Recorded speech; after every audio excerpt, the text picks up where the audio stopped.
justice sociale, la Mboka République démocratique du Congo ezali réclamée par le maman Yakan Kokolo.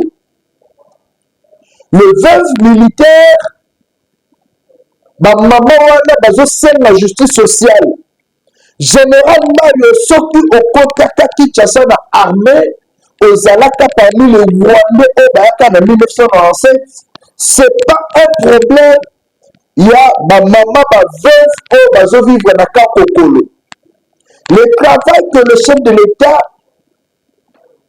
azali commandant suprême azo sengayo eza commettre l'ordre et non créer les désordres de la Kakokolo. Généralement, ozo sala honte ya armée na Kakokolo. À vous tous qui nous suivez, bienvenue. Tomani émission Onatanda, puisque aujourd'hui on doit dénoncer les actes qui n'honorent pas la République démocratique du Congo. Le général Maï, qui est au sein de l'armée, na Awa, na Kakokolo, a créé désolation. Aussi, ma carte, il y a ma maman. Et comme que ce maman-là vienne pour que Manuka et Loko, na bango o falaki o sale na bango, yo okomi komene bango futur. Depuis quand? Qui vous a donné cette responsabilité-là? Généralement, comment tu peux exposer le maman veuve jusqu'à ce point-là? Comment tu peux te comporter de la sorte? Aujourd'hui, c'est la RDC qui est mal vue. Le maman veuve, hier, Bakitaki Nanzela, Siti Moulene, devant le ministre de la Justice, pour n'accoster la justice sociale. Maman wana baza kolela. Maman wana baza sur le long côté, puisque bisika onyeso basena comme mboko, basena le gouvernement les a facilité la tâche, mais malheureusement, Moutou et le général Bayo a bloqué la maman wana. Et ces mamans-là sont incapables de récupérer leur dû, de vivre comme il se doit. Et ce général-là se prend la tête. Mofou nana bisika bolingi. Poyo nenani. Yo sais biso oza nani na mboka oyo. Et que le général ne veut pas dire que vous êtes au-dessus de la loi. Et que le général ne veut pas dire que yo ne moutebi makabonyoso. Non. Vous êtes général pour le bien de la population, le bien de notre pays. Et yo général, tu es là pour dire au fond nanga et sika bolingi. Vous volez le bien de ces mamans-là. Donc, ne repère sa basse na bino au besoin d'un bango délai à Kinshasa et ailleurs. Et toutes ces mamans-là veuves sont négligées et abandonnées à cause de vous. Toutes ces mamans-là veuves, aujourd'hui, parce que l'on cependant, on a créé des cantines, ma personne, ma maman la carte, aux gens, la carte, au cause du bloc, on a cantine, d'accord, pour le et yo, au commis comme ça, la repona, babien, la repona, liboumouna. Qui vous a donné ce pouvoir, cher général Mbaye? Et puis, je reprends ma maman, fait voir que n'a la côte Kinshasa, na makolo, donc le fou d'un Sika Bolingi. Bino, mais beaucoup de Kinshasa, na makolo, ne le comme maman. Bino, mais beaucoup de Kinshasa, makolo, ne moyen, biso, ma ouate, oh, petit, le nom, le et peut-être tu es parmi les craques de la République. Ministre de la Justice, il faut qu'on ait la mission générale, on a de la mamie bien. Qu'on check le téléphone, peut-être qu'il est parmi les craques, on va collaborer dans la M23 et il va créer soulèvement la carte, il y a pas beaucoup. Comment vous pouvez faire ça, cher général? Vous êtes général, c'est-à-dire que vous êtes au cadre de l'armée. Il faut ça la référence. Il faut aussi ajouter que l'image en ballon à faire décès. Mais quand on voit votre attitude avec cette façon de faire, général, tu ne peux pas rater qu'on dénoncer. Tu ne peux pas rater qu'on dénoncer. On a un Congolais extradé, nous sommes tous les Congolais. Peut-être que vous avez un Congolais, peut-être. Puisque un Congolais ne peut pas accepter de voir une maman veuve qu'on est là. Sur un motema ya bondoki. Oui, le yo. C'est pas sérieux ça. Nous avons besoin de généraux qui ont un cœur de papa, un cœur d'amour. Nous avons besoin de généraux oyo azana mawa ya mboka. Omoni ba mama vo bazo le biloko oyo so bakati ya bango obebi na sapo bimi. Ozwi biloko wana po kelipesa bana na yo to ba makango na yo. Qui a dit que ces cantines-là c'était pour vous? Pourquoi Congolais attachent ma personne je suis à toilette au comme orgueilleux? Pourquoi ça rabongo? Ma personne je suis à toilette, ma mission clé. Au comme moi le comme sur qui nani?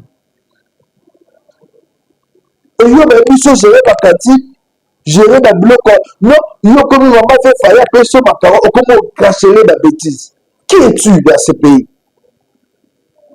Qui vous avez dit qu'être général, il a dit qu'il faut annoncer au monde de la bataille, au monde de la population civile? Qui vous avez dit ça? Et ces mamans-là ont été reçus par le ministre de la Justice, Constant Moutamba. Crocodile. Ayabaki ba mama wana et azwaki décision ya kokita ye moko sous place na Kakokolo pour mettre de l'ordre. Cher général, vous n'êtes pas au-dessus de la loi. L'auditorat militaire existe au Samba. Tu te prends la tête ou comment? On prend cette image. Comment est-ce que ma maman a bakendaki basali sitting na bango et Constant Moutamba yabaki bango? Ce maman a pleuré. Ma maman a bazo kolela. Ozui bakati na bango lebite omonaki yango lokwa nini? On prend cette image et on se retrouve juste après. Tout continuer émission, analyse, tout à la dernière puisque vivre dans les généraux, le col oyo, toujours comme ça la femme, c'est là pour ne pas tout bon, si l'émission générale, à qui est bon de bitumba pour la est, tout est sur la coca. Pour la zone de Foufou Awa, n'a pas Kokolo, et elle n'a pas que l'émission par maman, l'émission par vif. Faut que tu aies la est. Ake no bunda na ubaya ake no bunda na kulo totana so akoka poza ba jeune so tindi ba na est a comme les mercenaires a comme les commerçants. Elle est conscient. Qu'est-ce que ce maman-là veut vous passer à lui? Biloko zo bomba yo to ya poko na bino moko eza mboka ya bino ba terre. On prend ce sitting de maman et on se retrouve juste après pour continuer cette émission.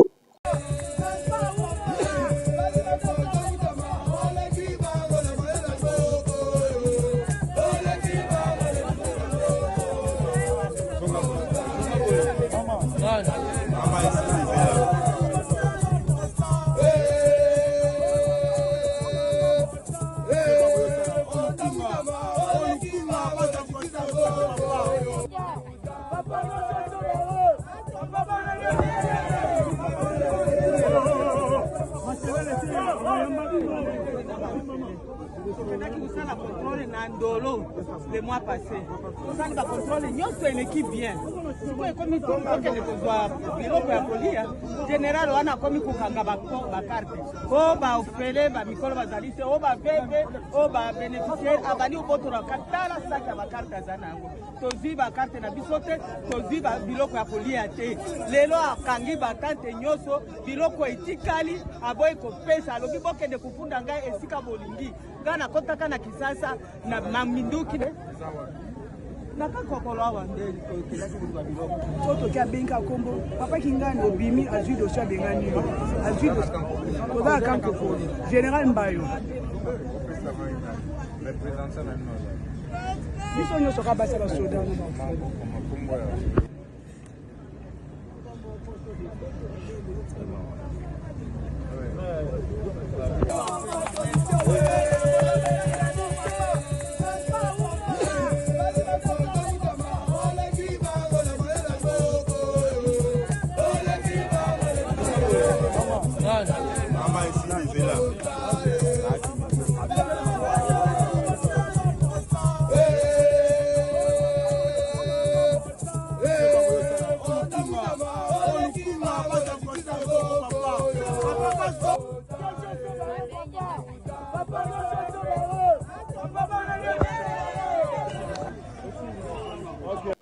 Merci beaucoup. Et ça, on doit interpeller tout le monde. Ceux qui m'appellent à ta gestion à la toilette, pour paniquer dans mon thé, que nous, qu'on a Congolais thé, Congolais, ça te connaît. M'appelle gestion, il y a bien mon corps, il y a l'État. Ça, là, on peut le connaître, ça la malade. Il ne faut pas avoir l'habitude de minimiser, de marginaliser, de connaître bien les Congolais, puisque la personne comme moi, ici, comment on peut gérer. La vie est compliquée. Personne ne savait qu'aujourd'hui, Félix Tshisekedi devait être le président. Bateau va finir qui est, bateau va le baka bouger, va minimiser, l'élo est donné dans le cas, il y a babango, bon, on va faire Moussala. Dans la vie, on ne sait jamais. Il faut savoir entretenir des relations. Ma maman veut aujourd'hui un jour, moi, je suis en matin, la fonction. Et peut-être que ça a besoin d'ailleurs. Mais avec ce genre de comportement, on ne dit qu'elle n'a jamais combien d'ailleurs. Et on peut même t'arrêter. Puisque tu es inconscient. Tu es inconscient. Moi, quand je suis ça, il faut que ça soit ma voiture, le col moi, ma sapone, non. S'il vous plaît. Vous êtes général, respectez-vous. S'il vous plaît. La cohésion nationale est encore réclamée en RDC. Avant changement de la constitution de révision, on doit aussi parler de la cohésion nationale. Le prof Robert Kabamba a fait la cohésion et ça l'élément. Après avoir la victoire de la FARDC, après avoir porté la le prof Robert Kabamba a signé cohésion. Abi cohésion et ça l'élément pour la marche de Mboka na biso Congo. Cohésion et ça l'élément pour que Moutounion soit aïe par rôle nini azanango à la RDC. Rôle à Koluka Kimia, rôle à voter, surtout les députés pour voter la loi malade. Rôle il y a que vivre en communauté, en unité, nos voisins là.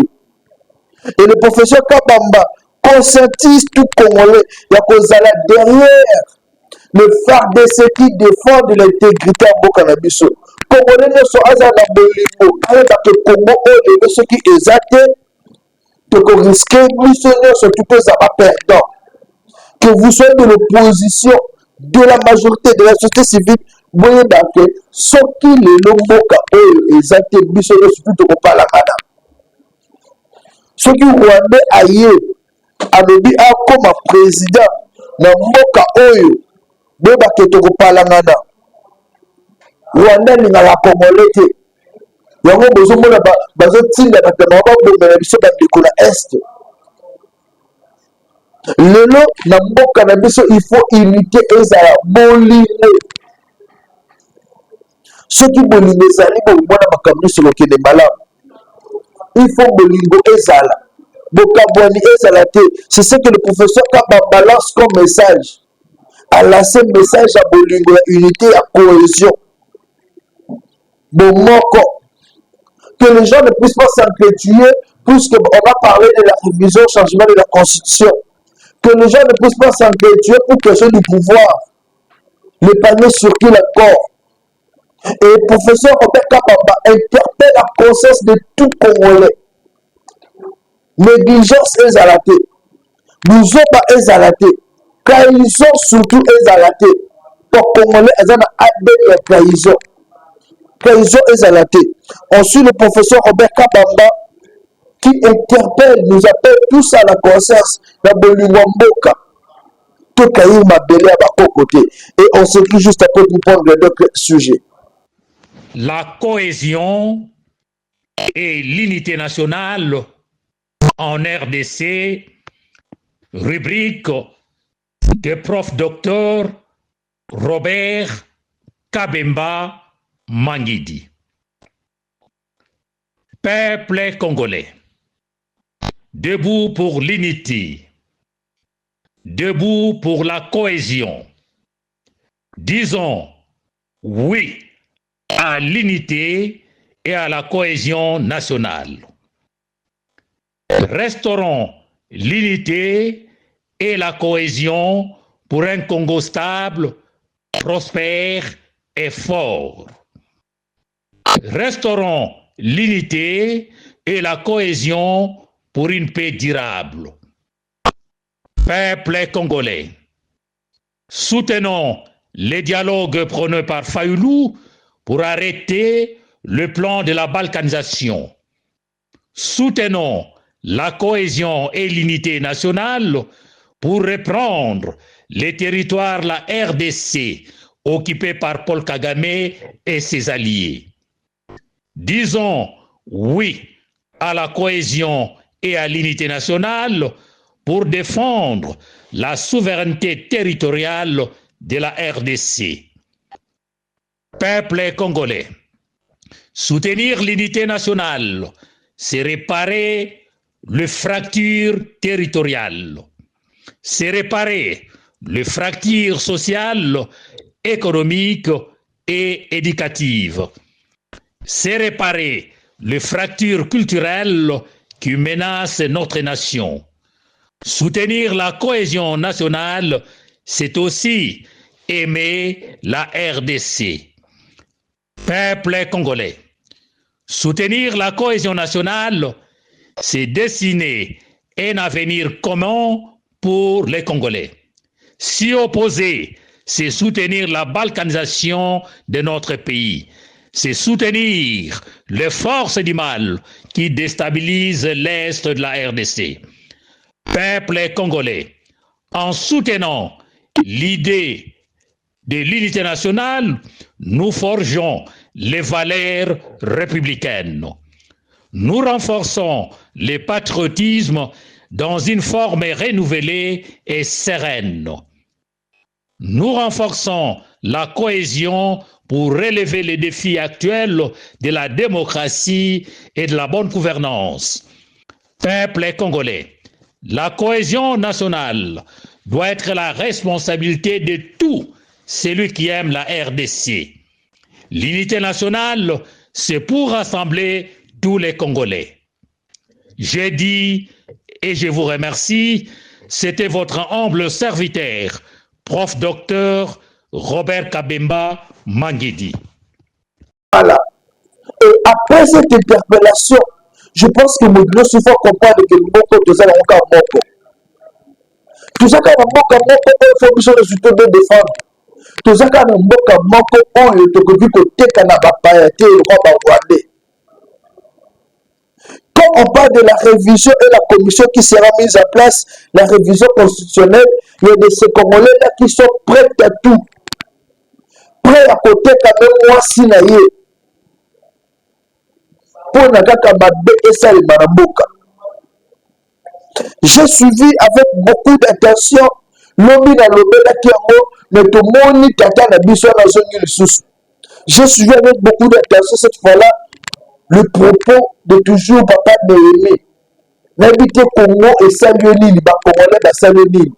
Néhémie Moulene dit, Joseph Kabila Kabange au pouvoir, les gens comme le Corneille Nanga seront réintégrés au sein des institutions. Tous les rebelles vont rentrer au sein des institutions. Il n'y aura plus de guerre et la paix va se passer dans la partie Est.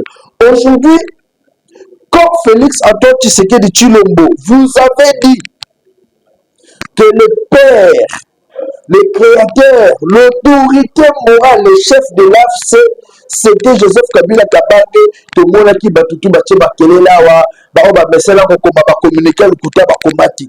Et avec le propos du Néhémie, Maître Néhémie Moulani, professeur de son état, directeur du cabinet du président de la République, on suppose qu'il avait bien pesé ses mots avant que le bon mot.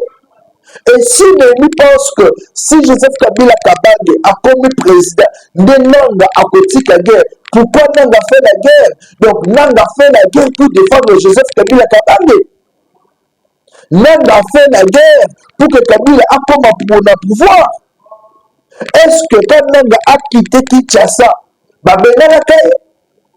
est-ce que Nanga a eu même la petite convocation il y a justice à mboka na biso nanga a fui le pays puisque bande ko réclamer carré miné na yo Augustin Kabuya l'avait dit. Nanga a été choisi par Joseph Kabila comme président Sénat. Consensus c'est ça maté bis catholique et boyamo. Nanga a organisé des élections bâclées ici à Kinshasa. Et aujourd'hui c'est ce Nanga là qui est utilisé aveuglement par Joseph Kabila capable pour tuer les Congolais de la partie Est avec son AFC. Et vous, Néhémie, en tant qu'un homme d'État politique de sur quoi vous dites ce qui est Joseph Kabila Kabande a commis président de la République, Makabane aussi là. Mais si l'État devait vous interpeller aujourd'hui pour justifier Malobanowana, est-ce que non, il y a chasse l'homme? Chasse l'homme. Parce qu'il y a telle façon, est-ce que l'élo, ce qui pensa, lobby, justice lobby et la de la yo, on justifié pourquoi tu as dit ça. On peut s'abusser raisonner. Donc, c'est on peut ça raisonner. Kabila au pouvoir, guerre aussi là. Puisque Kabila avait signé avec les accords avec le Rwanda. Oui, on est d'accord. Donc, comme il avait signé les accords avec le Rwanda, son raisonnement au pouvoir, guerre aussi là. Puisque vous allez vendre de la partie Est de Maboka Rwandais. C'est ça la conclusion. Et vous pipotez la vie des Congolais pour vous intégrer à vous. Et vous professez Néhémie de secours aux populations et c'est la confiance, vous avez même élu député, tu dis de pareilles choses. Ça, c'est la haute trahison. C'est la haute trahison. Moi, dans mon cas, Néhémie, ayez la conscience humaine. Où est parti votre conscience? Retenez que Kabila ne reviendra plus président de la République à Moko. Atta à sali coup d'État. Kabila doit s'occuper de la crouponne en conditionnant par Rwandais de gauche à droite. Bah, état au Bosoma na Congo central, à que nous sommes la Bilamba. Bah, on t'a tombé na Tanzanie, à que nous avons réceptionniste et tout. À que ça attend la réception.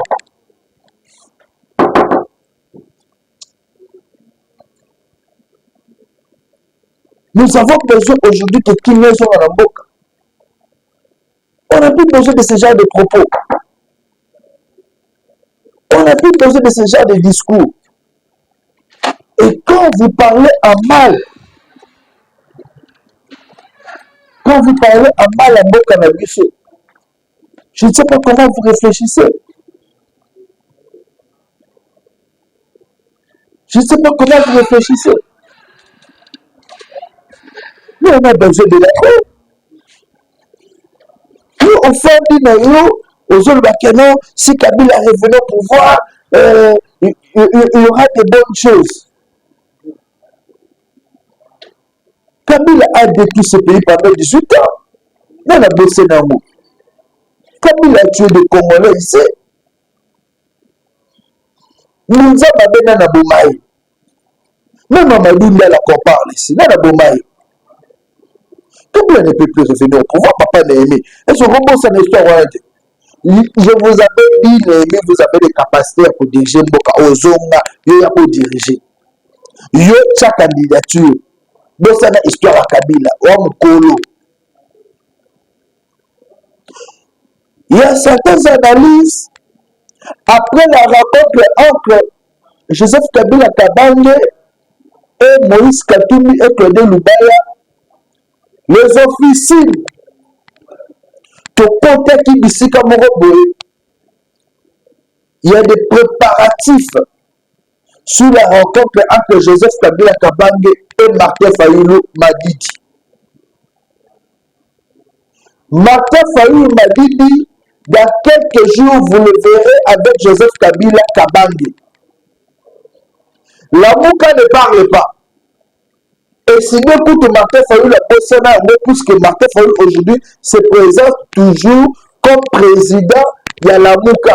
A Bossana et Sidé. Comment est Sida, comment on a un kilo, Tinate. Martin Fayulu aujourd'hui préfère se présenter comme président de la Mouka, coquille vide. Puisque qu'est-ce que la Mouka représente encore aujourd'hui la RDC? La Mouka n'existe plus. Mais il y a un petit esprit la Mouka pour embrayer la population. Martin Fayulu prépare sa rencontre minutieusement avec Joseph Kabila Kabange. Je vous l'annonce. Dans quelques jours, vous verrez que Martin Fayulu a voyagé en Tanzanie pour être reçu par Joseph Kabila Kabange. L'objectif de cette rencontre-là, c'est quoi?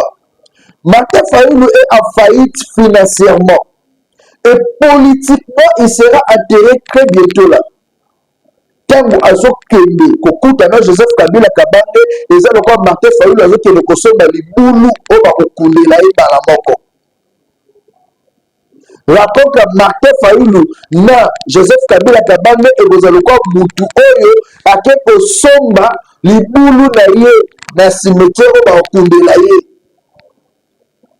Et c'est ce qui va se passer dans quelques jours ici. Je vous l'annonce déjà. Martin Fayulu a dit Joseph Kabila pour discuter dans Italie le marche qu'ils vont organiser pour dire non à la révision ou changement de la Constitution. Pour discuter des élections de 2028, s'il y en aura, pour que l'opposition ait un candidat manquant, il faut faire face à Félix Tshisekedi. Et pour discuter, il y a moins de finance puisque vient à Katani. Voilà pourquoi quand on disait opposition pété, aujourd'hui, c'est tous les opposants qui vont lécher les bottes de Joseph Kabila Kabange. Martin Fayulu va voyager. Objectif est devant Joseph Kabila Kabange que lui a fustigé ici à Sainte-Thérèse. Boyebi meeting dans Salaka. Joseph Kabila Kabange a bien pour négocier sous les élections de 2018. Martin Fayulu a traité Joseph Kabila Kabange d'un pire dictateur que lui ne pouvait pas négocier avec lui. Si hier vous avez refusé de négocier avec Joseph Kabila Kabange et aujourd'hui quelles sont les motivations pour petit d'ailleurs Martin Fayulu pour négocier avec Joseph Kabila Kabange? Martin Fayulu, vous avez oublié le match que Joseph Kabila Kabange a eu à faire aux Congolais? Dites-nous. Martin Fayulu, vous avez oublié que Obimisa Bakina Popula Balabala pour marcher contre Joseph Kabila Kabange. Martin Fayulu, au conseil que la bétail la primogène nous tourne et Ténamayo et Viva par le régime de Kabila. Et aujourd'hui, si vous devez aller négocier avec Joseph Kabila Kabange, de quoi sera-t-il question? De quoi sera-t-il question? C'est la question que la population se pose. L'hôpital, on a eu information là où j'étais là, mais politicien beaucoup à ça, les bons bateaux à résoudre la caté. Martin Fayulu, aujourd'hui, donne-nous la vraie motivation. Aujourd'hui, continue d'ailleurs Tata Abisso, le Solana, Joseph Kabila Kabange. Le Solana est payé. Joseph Kabila Kabange a eu installé la dictature ici. Ma marche, la minute où on a étouffé la lacrymogène. Mais aujourd'hui, il n'y a plus de lacrymogène. Même que ce dans ce moment, on peut susciter, Martin Fayulu, c'est vous qui étiez le premier à dénoncer mauvaise gestion en Boka par le régime Kabila. Et là maintenant, si on peut na Kabila, je vais confirmer, les raison qu'il a bouffé son argent pour la Kimbuta Aleka. Et si vous devez aller raconter Joseph Kabila Kabange, toute la population va dire quoi intérêt. Et on ne peut pas te faire confiance. Voilà pourquoi vous avez eu même accueilli Félix Tshisekedi dans Genève. Doit fonctionner. Vu qu'on a d'accord bon côté, il faut que vous ayez conscience. Si vous allez voir Kabila pour organiser des marches, est-ce que vous, de vous-même, vous ne pouvez pas mobiliser? De vous-même, mobiliser au sommet du peuple, non? Et Marouza, c'est le commandant du peuple. Un commandant du peuple ne peut pas aller au Lukamoutimo pour à le peuple mabé. Joseph Kabila Kabila a quelle réplication la RDC au yo pour que Koutanaï au boulet que peuple congolais que là. Un mauvais gestionnaire, un peuple. On continue de se voir dans Boka Oyo. Et vous allez le voir pour parler de quoi? Joseph Kabila Kabila est entouré des étrangers. Namboka Oyo a tourné là bas Libanais, a tourné là bas Indien.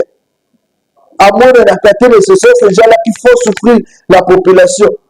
Sous la main noire de Joseph Kabila, qui ne laissait pas l'entreprise de Bela Bendiza Ezaï. Azonoko là-bas congolais. Et vous marquez Fayoulou le mot que Koutane, Bélibo sur la ligne. Révision au changement de la constitution, elle est Kamamotou. Et vous, lors des campagnes de 2018-2023, au Lubaka que cette constitution-là, fallait qu'il y ait quand même des changements, des modifications ou révisions. Et aujourd'hui, si on en parle, pourquoi ça vous met mal à l'aise? Si on en parle, pourquoi ça vous met mal à l'aise? Ou, Boligny Moulouba, à ça la moitié, il faut, ou il y a ça la moitié. Moi, je suis du Bandou. On ne soutient pas Tshisekedi, ce qui n'est non. Mais on est tous congolais. Aujourd'hui, là, ce qui est bon, que Tshisekedi a ça, la révision au changement. Qu'est-ce qui prouve que l'objet est une idée ou un président de la République ou une idée à révision au changement? Nous allons vous appuyer. Qui vous a dit ça? Qui vous a dit ça? Chez nous, même, là-bas, nous n'avons pas de hein? D'ailleurs, c'est l'intérieur de votre tabac, nous avons Fayoulou. Fayoulou, vous n'êtes pas de chez nous. Fayoulou, vous n'êtes pas de nous. C'est ça la vérité aussi. Nulle part, je vous ai entendu faire un discours en Kikongo. Vous ne connaissez même pas le Kikongo. Vous étiez à Massi. J'étais là, tourné le canal vers la main de Moupassa. On ne vous a pas entendu parler de Kikongo. Venez voir le tabac de l'hiver. Que vous, nous. Il y a un tabac de l'hiver. Le vieux du banc de l'air connaît. Le vieux Moussito, quand je l'appelle, je parle avec lui à Kikongo. Tout le fait de Kikongo, on te dit, bah, on va faire la mission. On même maintenant qu'on discute avec lui à Kikongo. Hein? Les Dédé Moupassa et tous les autres là. À Kikongo, on veut vieux le bataille Kikongo. Et vous allez vous promener partout, pavaner, pour dire, non, tu n'as pas le peuple derrière toi. Si vous allez rencontrer Joseph Kabila Kabila, Koyaka de sous-souter la Grabal Bindu. Ce qu'on a dit, ma colonna, pour lui, pour le Benanayo. Vous êtes un makila moulele. Car makila moulele, esprit, de bas à l'autre côté. Et ce qu'on coûte à Joseph Kabila Kabila, qui a négligé notre province. Pendant son règne de 18 ans, ce qu'on coûte à nous, il y a la bande du Toro Benanayo na Babama. Il y a un mot déjà, et moi je vais mobiliser. Oui, on a donné la main. Maintenant, il y a des petits combattants. Joseph Kabila Kabila qui vous a privé le pouvoir. Il y a le bas où gagné en 64, pourquoi j'ai un pouvoir à cause de Joseph Kabila Kabila. Et puis, il y a un mot qui est à l'ail. Au bout de l'année,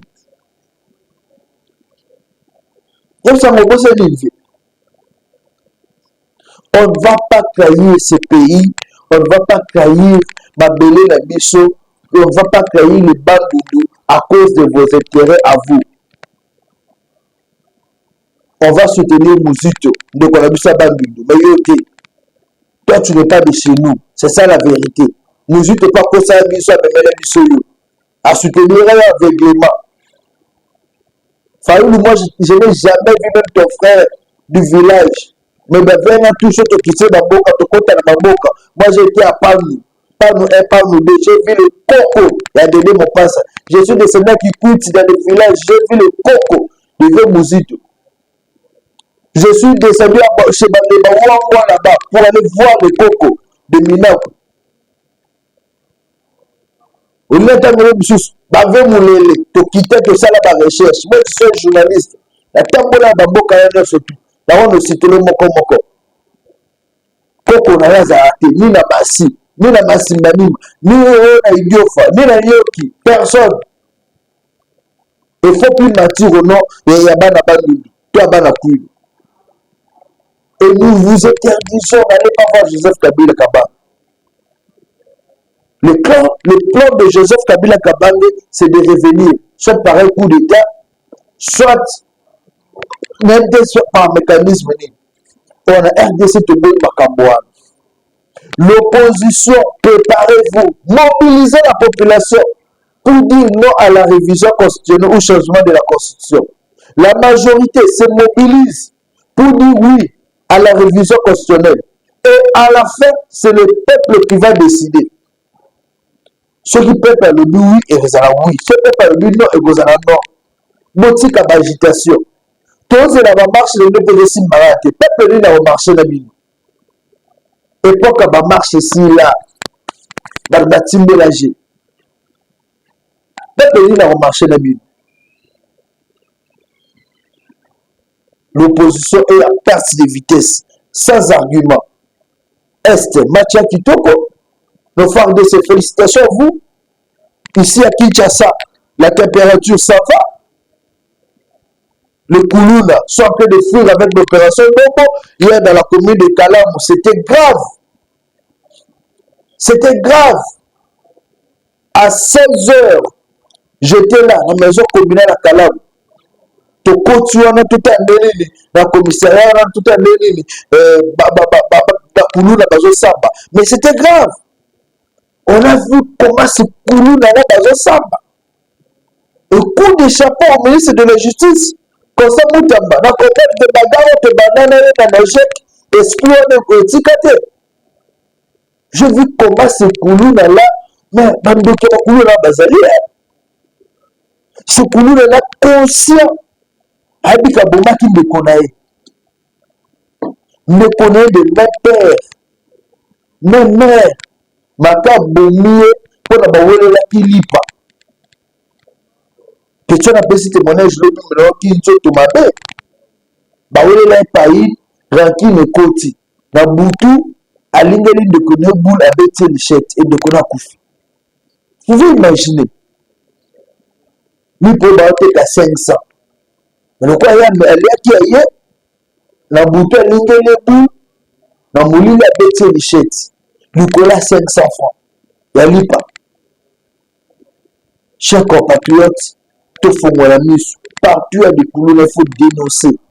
Partout il y a des crèques de la République, comme on sait du PPRD, il faut dénoncer. Partout il y a des crèques, il y a République, partout il faut dénoncer. Pour la Kimia et Zoranambo Cannabis au Congo. Merci à vous tous qui nous avez suivis. Congo Live, comme je l'ai dit, est à votre disposition. Nous serons là chaque jour pour vous donner de meilleures informations. 081 244 83 09, c'est notre numéro de contact. Merci.